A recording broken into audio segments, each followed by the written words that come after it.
Now, we had on Congressman Mark Meadows last week from the Freedom Caucus talking about things that you had said. He responds, so we want to play that and give you a chance to respond to him. If Karl Rove wants to bring out his whiteboard and we want to debate it back and forth on health care, I welcome that. You know, if Karl Rove wants to look at Tom Price's bill, he needs to look at Section 2 and Section 3 of the bill that I endorse. It repealed the mandates. It repealed the insurance mandates. It actually did what we're promising the American people. This is not Tom Price's bill. This is certainly not what we promised the American people.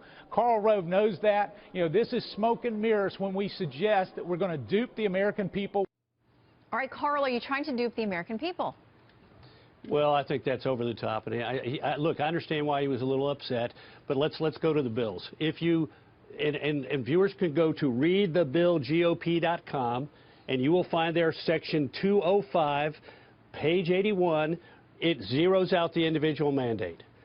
Section 206, pages 81 and 82, zeroes out the employer mandate. So it is in the bill. They basically kill these provisions, make them inapplicable in the bill that he's been asked to vote upon. And now we can argue about how you go about doing this. This does it in a way that allows you to pass it through the Senate with 51.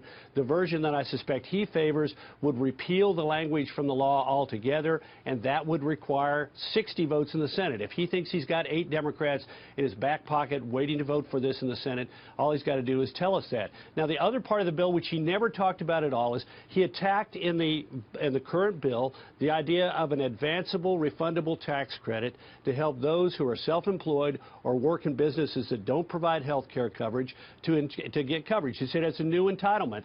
And my point was that in 2015, H.R. 2300 by then Congressman Tom Price had a advanceable tax credit in it. Title I, tax incentives for maintaining health insurance coverage.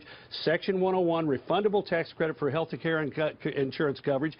This is the bill that Mark Meadows co-sponsored. He is listed on there as the 8th co-sponsor, the 9th name on this bill. If you want to find it, go to congress.gov, hit the legislation tab, hit the 114th Congress tab, and then enter in H.R. 2300, and you'll see that he endorsed a bill that called for advanceable refundable tax credit. You've given folks a lot of homework. First of all, I want to know, is that one whiteboard, 2 sides, or 2 different whiteboards?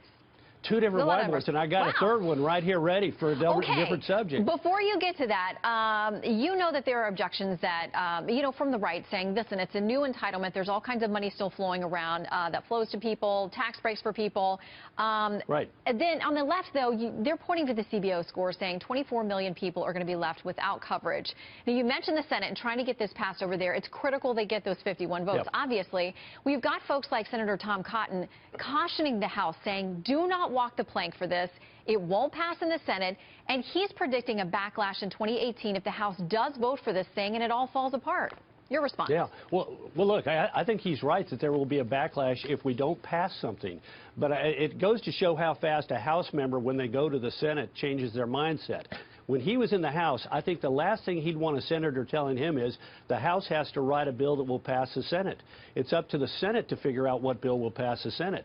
The House will send over a bill. The Senate's not going to adopt it in that form. They're going to adopt a different bill. It's then going to go to conference, and the differences are going to be hashed out.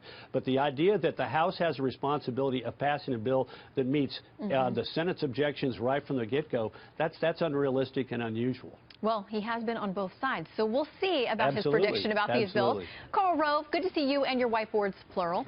Well, you bet. Thanks for joining us. Thanks, Shannon. Good stuff.